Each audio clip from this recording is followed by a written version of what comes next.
kondisi yang ditanyakan bahwa yang bersangkutan ini sedang merasa galau dan sedih dan sampai membuatnya tidak bisa tidur, sedangkan yang dipikirkan adalah kegalauan dan kekhawatiran akan mati dan kematian. Jawaban terhadap pertanyaan itu, jawaban atas pertanyaan apa sih yang terjadi setelah kematian, jawaban itu tidak akan menjawab kegalauannya. Jawaban banyak ayat-ayat Al-Quran, hadis-hadis Nabi SAW menjelaskan apa prosesi yang terjadi pada diri seseorang mulai sejak sakaratul maut sampai dia di alam barzakh, sampai nanti dia masuk ke surga atau ke neraka di akhirat. Semuanya dijelaskan dengan detail dalam Al-Quran dan Sunnah Nabi SAW.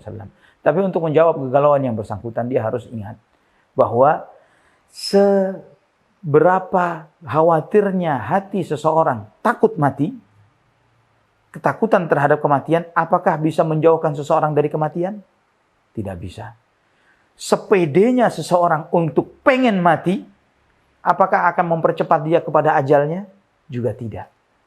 Kenyataannya, seorang sahabat, ya, banyak contoh-contohnya seperti Khalid ibnul Walid radhiyallahu an, yang setiap medan jihad beliau masuk ke sana. Terus masuk ke dalam setiap medan perang. Namun Allah tidak mentakdirkan beliau mati di medan perang. Sampai ketika beliau di tempat tidurnya, di akhir-akhir hayatnya ketika sakaratul maut, beliau menangis. Beliau mengatakan, saya ini ikut di seluruh medan perang untuk berharap mati di jalan Allah. Ternyata saya mati seperti seorang pengecut di tempat tidur. Mati di tempat tidur, matinya seorang pengecut, kata Khalid ibn Walid. Dia menyesali, kenapa mati di sini bukan di medan perang. Ini beda dengan kita. Ya, kita nggak pernah mimpi untuk mati di medan perang. Tapi Khalid ibn Walid, Allah takdirkan dia tidak mati.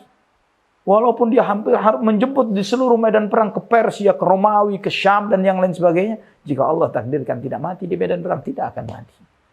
Namun, seseorang walaupun di dalam benteng yang paling kokoh sekalipun, bagaimana dia bisa menolak malakul maut.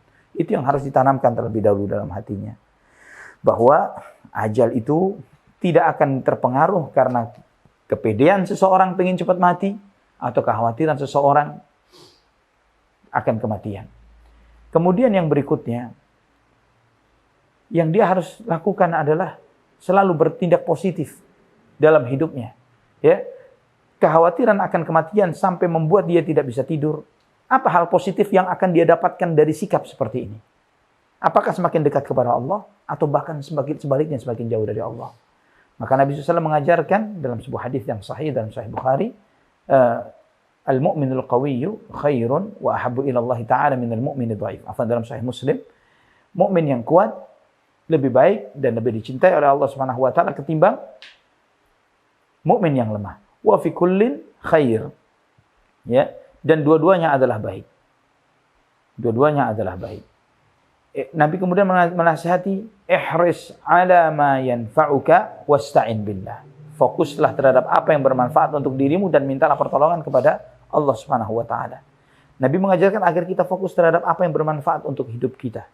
Nah, sikap tadi, kepikiran akan kematian sampai membuat dia tidak bisa tidur, apa yang dia akan dapatkan besok? Ya, dengan tidak bisa tidurnya dia semalaman. Apa yang bisa dia lakukan di siang hari dan lain sebagainya? Apakah akan membuat dia selalu bertindak positif untuk dirinya, beriman, beramal soleh, bertakwa? Tidak. Malah dia menjadi seorang yang pasif, tidak berani melakukan tindakan apapun, tidak berani keluar rumah, tidak berani ini dan itu, tidak berani tidak berani untuk menjadi seorang yang produktif hanya karena kekhawatirannya. Jadi yang pertama harus diobati adalah hatinya. Dia bertaubat kepada Allah, waswas syaitan ini harus dia tepis, berlindung kepada Allah agar menjaga hatinya dari segala waswas syaitan ini, dan kemudian mulai bertindak positif untuk kehidupannya. Wallahu a'lam bishawab.